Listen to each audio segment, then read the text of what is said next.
We have a new pope. That's not exactly news at this point, but with this new pope is a perception of a change in the orientation of the church towards a lot of different things, including its attitude towards sacred tradition. Whether that's accurate or not, we shall see soon. And this is a case today. This story is a case, the test case for just how much of a new orientation there is. Every year, there is the Chartres pilgrimage. It's a pilgrimage of traditional-minded and traditionalist Catholics. It takes place in France, and it's been going on for decades, and it has grown every single year and began to explode when the Vatican's war on the traditional Mass really took off under Francis. They now expect something like 20,000 people this year. Some high-profile Catholic figures go, and the remarkable thing about this is whatever their job is outside of the pilgrimage, it's all set aside. A few, like Mr. Michael Matt, who is one of the American organizers for the pilgrimage, will give you some video diary updates, but they're very muted, very short, and they consistently report that regardless of whatever it is Catholics do in the world outside of the pilgrimage, on pilgrimage, they spend their time singing, they spend their time praying the rosary, going to a traditional Mass offered on the roadside or at parishes that are cooperating and participating in the pilgrimage. And this happens every year. And now we're at something like 20,000 people. Some high-profile cardinals and bishops in the past have, and this year, are scheduled to offer the Holy Sacrifice of the Mass in the pre-Vatican II form, including Bishop Schneider and Cardinal Gerhard Mueller, among others. It's one of the highest-profile events in the Church every year. And as you might expect, those who are dedicated to destroying the last vestiges of the old practice of the faith are not happy with this. And we have gotten news that there has been at least an attempt to suppress it. The pilgrimage is dedicated to the traditional Mass, to its restoration, its preservation, all of it. It is core to its identity. The bishops of France are trying to get those on this pilgrimage to abandon that. We'll give you the story here, including an update from Michael Matt that sounds very, we'll call it respectfully defiant. At least that's the way I would describe it. We'll start here with this post from Dr. Peter Kwasniewski. He posted it on his Facebook. It says, breaking news. I don't often say something is insane, but this is really insane. Turns out that in recent weeks, Cardinal Roche, Cardinal Aveline, Roche is the author of Traditionis Custodes. Cardinal Aveline is a like-minded cardinal who was very close with Pope Francis and was one of the people who was thought to be a Francis II in the recent conclave. He says, and the bishops of France have been taking steps to prevent the celebration of the traditional Latin Mass on this year's Chartres pilgrimage by throwing up huge obstacles in its way. It will be very interesting to see how the coordinators and clergy on the pilgrimage respond to this unprecedented escalation. As a French source says, quote, it is evident that our bishops are particularly concerned about the pastoral success of these pilgrimages, which bring together multitudes of young pilgrims, actually leading some of them to return to religious practice, just because these manifestations of faith do not fit within the framework of the new pastoral program.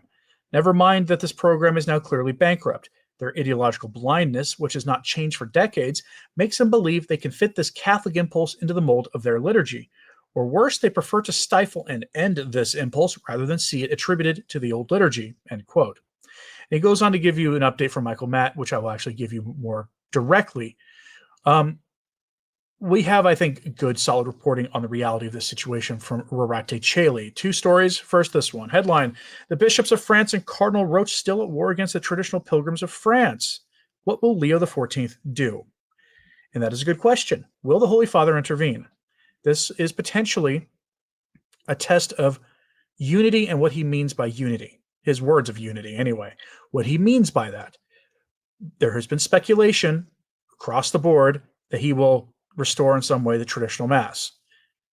And as potential guest I'm going to have on tomorrow will tell you, tomorrow morning, this papacy is beginning to look more and more like the choose your own adventure papacy, where every single person, or as he called it, the cafeteria Catholic papacy, and that's not to call the Holy Father cafeteria Catholic.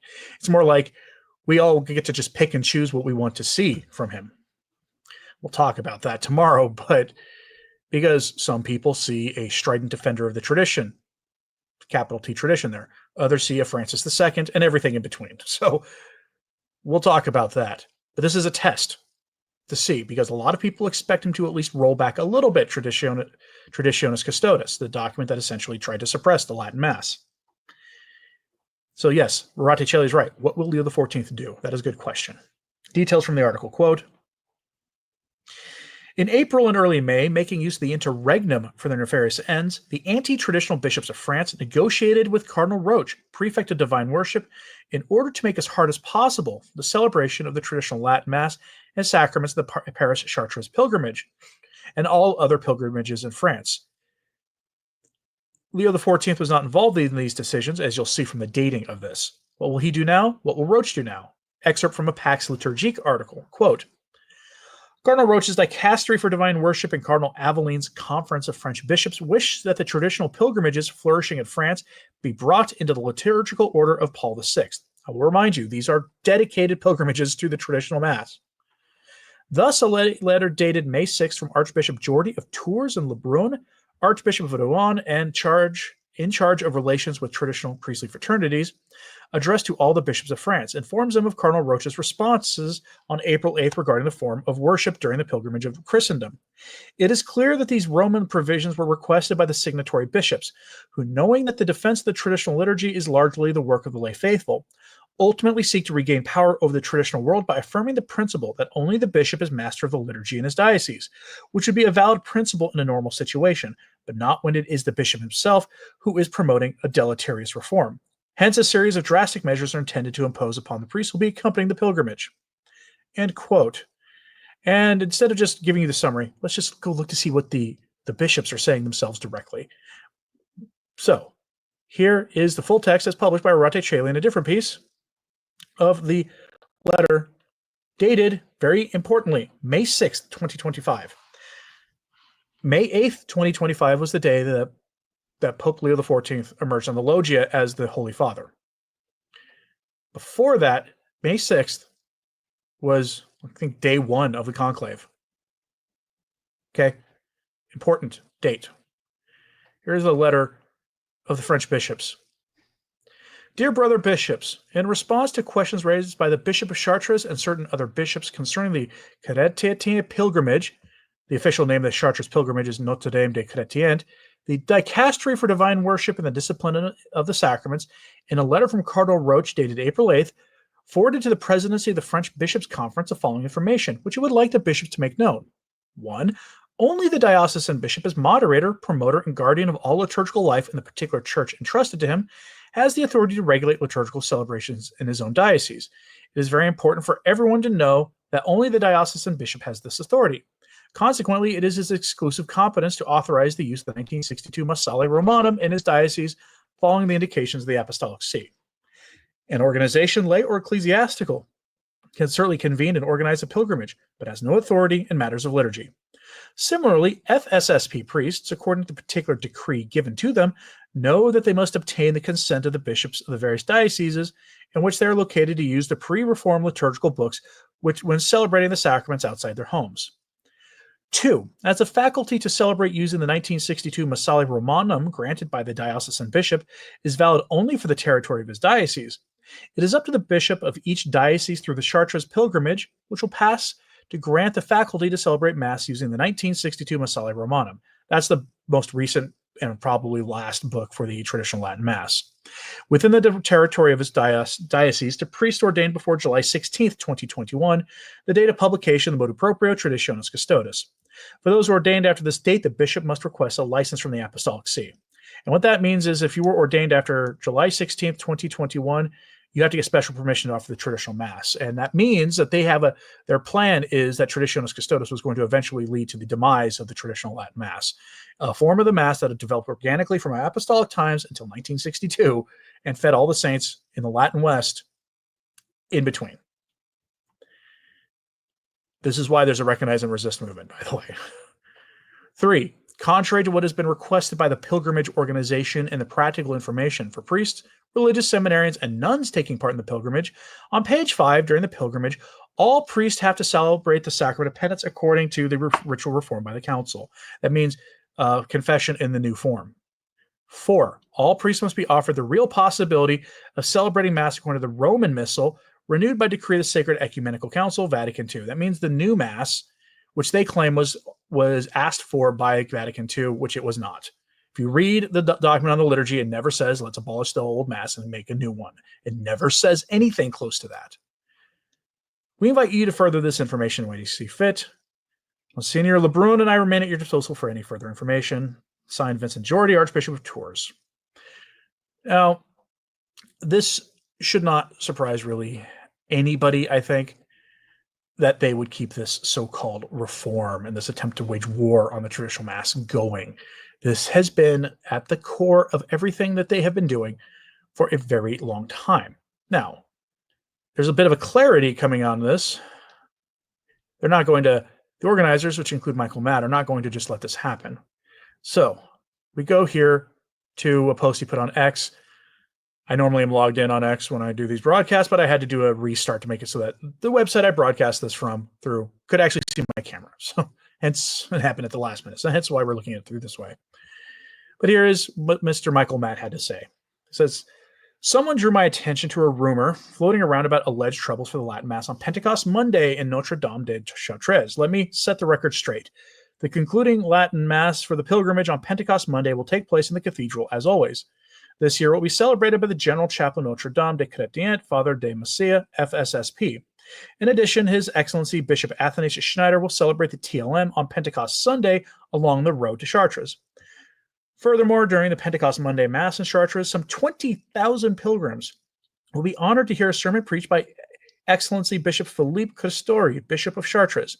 His Excellency will speak on the kingship of Jesus Christ, the theme of this year's Chartres pilgrimage. As U.S. coordinator, I'd like to thank His Excellency for his kindness in welcoming so many thousands of pilgrims from all over the world back to his cathedral each and every year. His Excellency was kind enough to give us a short statement for our Chartres RTV documentary, Guardian of Tradition, which was released on the 30th anniversary of the Remnants U.S. chapter of Our Lady of Guadalupe. And he's got a link to a video, and I will have all of this in my show notes at returntotradition.org for your consideration. What that sounds like to me is, one, we have documented proof that they are trying to shut this down functionally. And I say trying to shut it down because the entire pilgrimage is dedicated to the preservation and the promotion of the traditional Latin Mass. And what they're trying to get it done is to end that, functionally speaking, by telling them they have to offer the traditional or the new Mass, basically, and to tell them even the new forms of confession and things, when they are dedicated to the preservation of those things and the promotion of the old. That's what they're dedicated to. Now, it looks like not all the bishops are on board with this, but the question remains. It's weird that letter was sent out May 6th. One of the things that happens in an interregnum, when the Pope passes away, and you get that period of mourning, and then you get the pre-conclave general congregation meetings.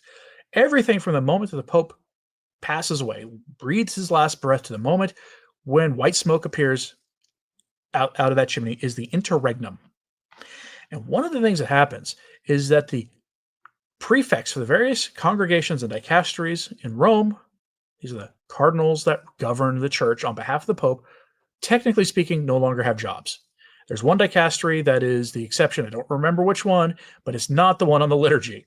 Cardinal Roche, technically speaking, was no longer a prefect for the dicastery of the liturgy. And yet he was sending out these letters at that time and helping coordinate this stuff.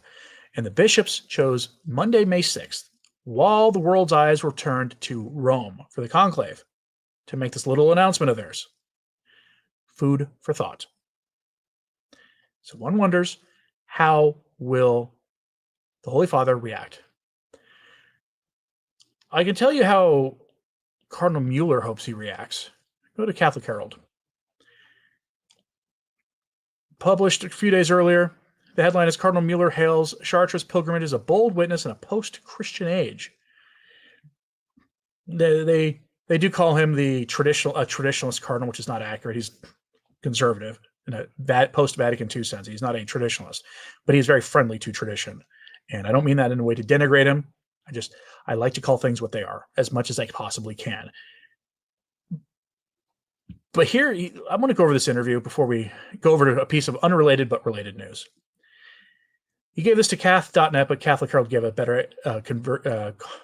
better translation than I could do of this. So he is asked by his interviewer, can the large number of participants, 20,000 every year, in this pilgrimage be seen as a sign that starting in France, a mobilization to fight against the de-Christianization of our societies is possible?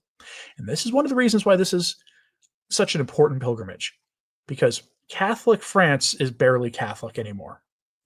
And it is ground zero for like the biggest traditional Catholic pilgrimage every single year. It is an incredible witness, and especially at a time when suddenly, for reasons people can't quite figure out, in France and across the West, OCIA, meaning our CIA classes, are fuller than they've ever been. Easter Vigil Masses are having more people coming into the church than ever before, and they're skewing heavily towards younger people. Something is happening. And pilgrimages like this are a very visible public sign that there is still something higher, that people still recognize the kingship of our blessed Lord Jesus Christ. Here's what Cardinal Mueller says. He says, it is surprising that you meet many people who are open to the Christian faith in other parts of France, too. Just recently, I gave a talk in a simple Parisian parish on the occasion of the 1700th anniversary of the Council of Nicaea in 325, which defended the divinity of Christ against the Arians, with many hundreds of Catholics participating, most of them young people. The number of adult baptisms in officially secular France is also encouragingly high. Incidentally, the alleged secularity of the state since the so-called separation law of 1905 is merely a ploy to curtail religious freedom as a fundamental right to practice one's faith in public, with the ideological claim that religion is a private matter. In reality, a democratic state based on universal human rights must stay out of the personal religious decisions of its citizens and their social organizations. And the public sphere is the space for all citizens, where the state must not favor the faithfulness or enemies of the church over faithful Christians or people of other faiths, just because some ideologues who consider themselves enlightened accuse religion of being opium, administered to the superstitious people by deceitful priests. The state must confine itself and its institutions to its task of serving the common good in temporal matters by staying out of questions of conscience regarding the truth and the ultimate goal of human existence. Any state that abuses its power in order to impose a certain man-made ideology on all its citizens has degenerated into a tyranny and dictatorship. And they're asked, he's then asked if this pilgrimage is a form of the new evangelization, and he says yes, it has to do with the great undertaking of proclaiming and bearing witness to the gospel of Jesus the Christ, the Son of God, to young people and thus to future generations. The confession just quoted is at the beginning of the Gospel of Mark, which laid the foundation for the special literary genre that we find in 4 forms in the New Testament. But in reality, the apostles had already proclaimed the gospel of God and the gospel concerning his Son to all people, namely to Jews and Gentiles, as the power of God for salvation to everyone who has faith. By its very nature, then, the gospel is not a worldview or a psychological self-discovery program, but the good news that through faith in the crucified and risen Lord we find ultimate salvation and are freed from the power of evil and death. I believe that the young people on this pilgrimage understood this. This arduous journey in wind and weather is a symbolic contraction of the entire journey of life in the following Christ. And singing and praying and sharing with each other in catechesis and spiritual discussion, but also in the celebration of the sacrament of penance, with personal confession and absolution, and the large mass celebrations with thousands of faithful, they experience that Jesus is not a distant figure in history, whom we can only remember and take as a moral example, but that the risen Christ is really present in the hearts of the individual faithful, and at the same time sacramentally as close to us as he once physically visible with the disciples, both before Easter and after Easter. For Christ lives and intercedes with us with his Father, and it is he himself who baptizes and confirms, and who in the Eucharist, as the head of the Church, together with all the members of this body, the Christians, give himself to the Father in love, and gives himself to us in his sacramental body and blood as food for eternal life. And it goes on to talk about how actually hard this pilgrimage is.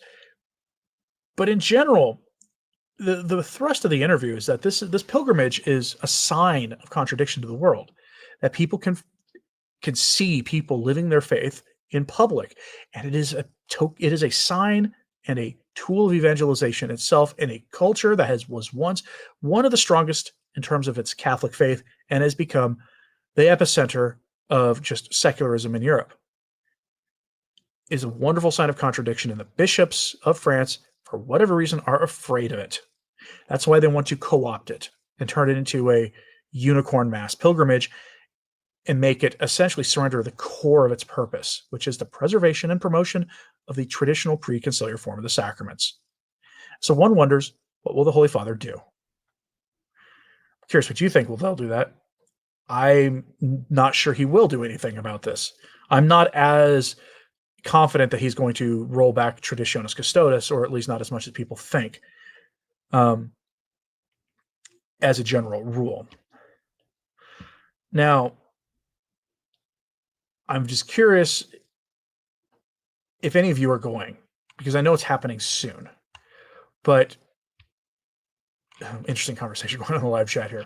But there's another story here that goes along with this, and that story is this. So let me show you. In America and across the West, there's a battle that causes heated debate whether or not to receive the Eucharist in the hand or not. Defenders of the practice say you could find a church father who endorsed it, Tertullian. When you receive, have your hand put your hand meekly in the form of a cup forward and receive however he phrases it. What people won't tell you is that Tertullian was actually contradicted by actual church fathers. Tertullian was never canonized, by the way, not to my knowledge. It was a practice that came about first in Northern Europe and then in the United States through disobedience after Vatican II.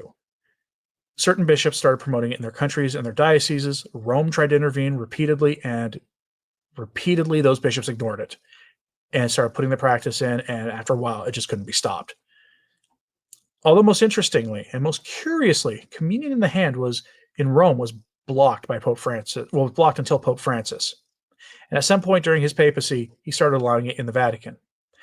But reportedly now, if you've been to Mass in Rome since Leo XIV, but since the end of the interregnum, let me know if communion in the hand, if you've seen communion in the hand allowed again. I don't think it has been. In fact, I think I've seen footage of Americans being denied communion under the new pontificate because they demanded it in the hand.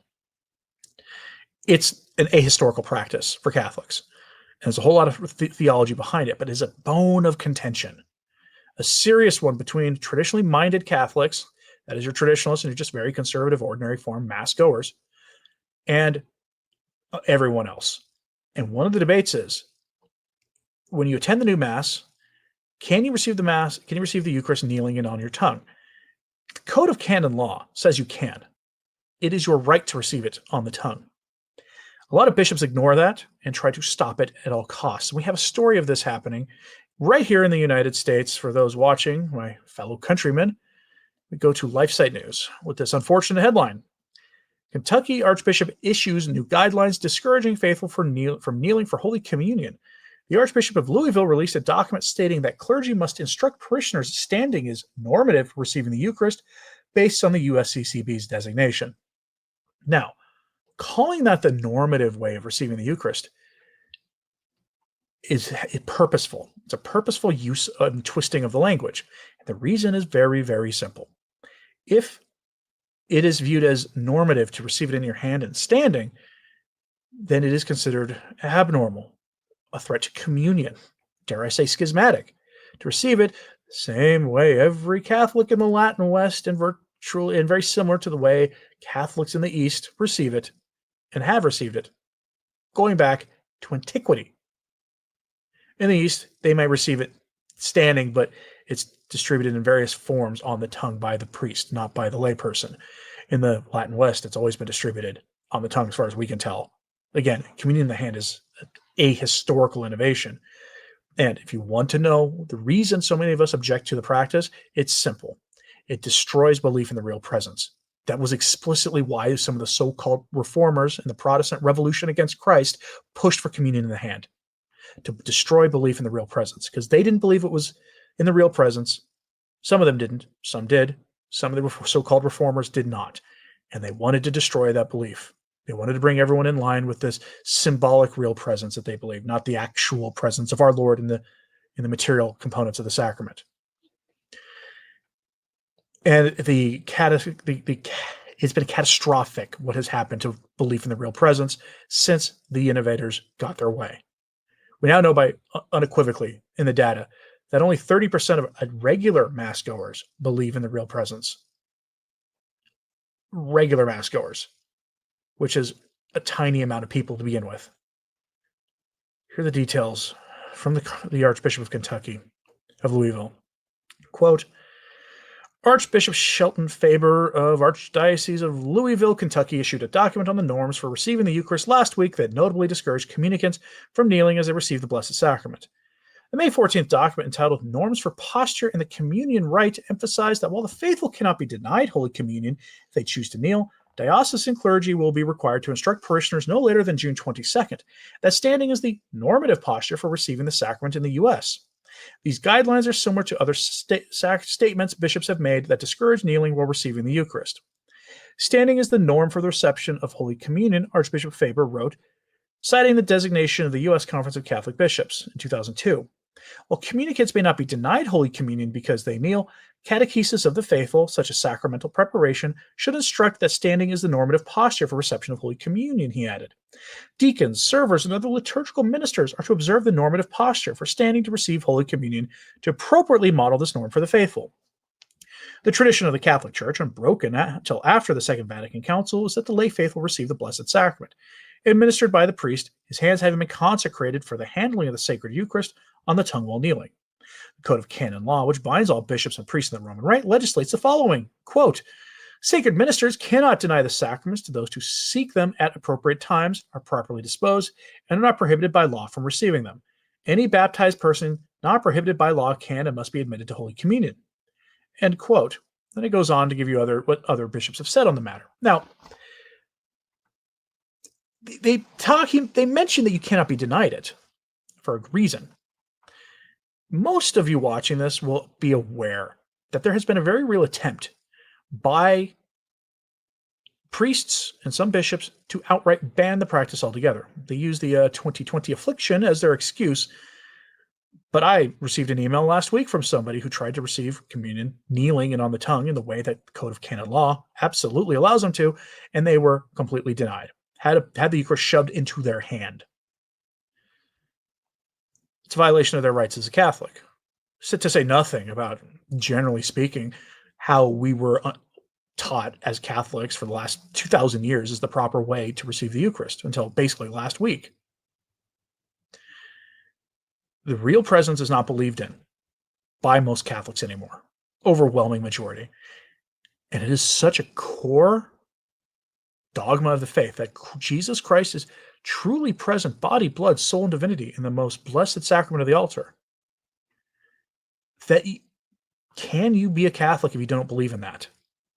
Strictly speaking, no. This is why the bishops recognize this problem, and they spent millions of dollars, tens of millions of dollars, last year on a Eucharistic revival that had pilgrimages and exposition of the Blessed Sacrament, a lot of really good things. It also had like a football stadium kind of event at the end, which was kind of weird because the most personal relationship you could possibly have with Jesus Christ is in your relationship with that most blessed sacrament of the altar. It gets no more personal than that. In adoration, of course, valid reception, and all the rest of it. Which is why they chose the most impersonal way of doing it. Completely shocks the conscience when you think about it logically for half a second. And they wonder why people don't believe anymore. It's because the sacred species is handled with irreverence. That's why if you want to ever really feel convicted about how reverently you treat the Eucharist, think or go observe a Eastern Rite liturgy sometime with the absolute reverence that some of those priests have. Or to say nothing of a traditional Latin Mass. I'm not denigrating the TLM by any stretch. But there is, at least in the East, has been more preservation of that sense, that Catholic sense of what it is that we are proclaiming and the reality of what it is we proclaim. What we say we believe and what it is we actually believe. You'll see it in their liturgies, definitely more than you'll see it in the West these days. If you want to do anything to change the course the church is on, begin with how seriously you take the Eucharist. And you can do that by going to confession this weekend, if you haven't in a while. The crisis in the church is a crisis of a lack of belief and of man thinking he can put his own spin and own vision of what the church should be onto the church. It takes a lot of forms, and one of them is destroying belief in the real presence and our relationship to our Lord in the most blessed sacrament of the altar. A real Eucharistic revival will begin by making the Mass more reverent and making and enforcing old rules on how to receive the Eucharist. And that will require a lot of Catholics being willing to put aside their personal pride and discomfort and receiving it in the way that Catholics always did. Now, Cardinal Sarah, many of yours favorite cardinal for being the next pope, described the practice of receiving the Eucharist in the hand in unequivocal terms. He called it like a diabolical attack on the church. This is why we wonder how the Holy Father will react, if he'll react at all. I'm curious what you think about this. Let me know in the comments. Saw a couple of super chats here. We'll go over them now. William Dixon, using a channel membership. Again, if you're a channel member, you get a free super chat every month for whatever channel you're a member on. Use it. You're paying for it. He says, Lutherans do believe in the real presence of the sacrament. We do kneel when receiving the body and blood. Your theology is different than Catholic theology on it, though. It's a very different theology. I'm not going to go into the difference here, but it is a very different theology on the real presence. You won't see Lutherans doing Eucharistic adoration, as an example, because our theology is fundamentally different. The more closer to the Catholic tree a Protestant organization is, the more Catholic their beliefs tend to be. And it's like old-fashioned, harder-line Lutherans, like William here, I would assume, are going to have more Catholic beliefs and things on these kind of things. It's the further away you get. That's why American Protestantism is so weird.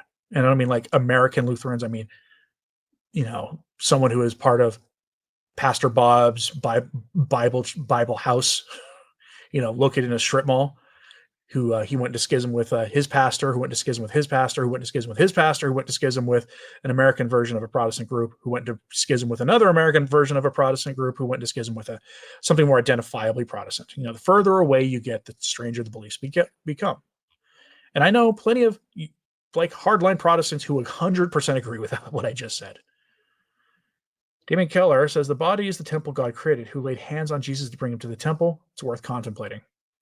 It is worth contemplating. It's not a popular thing, though. I'm sure there will be people in the comments today vehemently disagreeing with what I just said about the Eucharist. Most serious observers in the hierarchy, theologians will agree that part of the reverence is actually receiving the Eucharist in the same way our ancestors did. And it's something we should think about. Robert says, oh yeah, the Eastern Orthodox, you do not touch Holy Communion at all when you receive. You get it on a spoon and it's put in your mouth. Yeah. Same with the Byzantines. And most of a lot of the Eastern rites in the Catholic Church do it the same way. All right, folks. I'm curious what you have to say about this. Am says, during the Pope's inauguration, I saw about 20% of people receiving the Eucharist in the hand. So they do allow it still in Rome, I guess. And they had about 150 North American seminarians as Eucharistic ministers. There is no need to have your extraordinary ministers of Holy Communion. It's in the name, extraordinary. Canonically, that's supposed to be a practice only done under extraordinary circumstances. And that doesn't mean communion, that might take an extra 5 minutes if just the priest and his permanent deacon do it themselves. Communion on the tongue, kneeling at an altar rail is objectively faster than reception of the Eucharist in both kinds by the hand. It just is. Anybody who's gone through both will tell you that. Anybody who's been a minister or any like deacon or anybody or priest who get to speak honestly about this will tell you that the same is true as well. So it's not a matter of speed either. All right, folks, I'm curious what you think about this. In the comments, please like and subscribe if you haven't. It certainly helps. Share this on social media if that helps too. Please pray for everybody who spoke about today in any negative way. We're not here to rally you up against any of them. Please pray for the archbishops and the cardinals we spoke about today. And as always, pray for the church. I'm Anthony Stine. Ave Maria.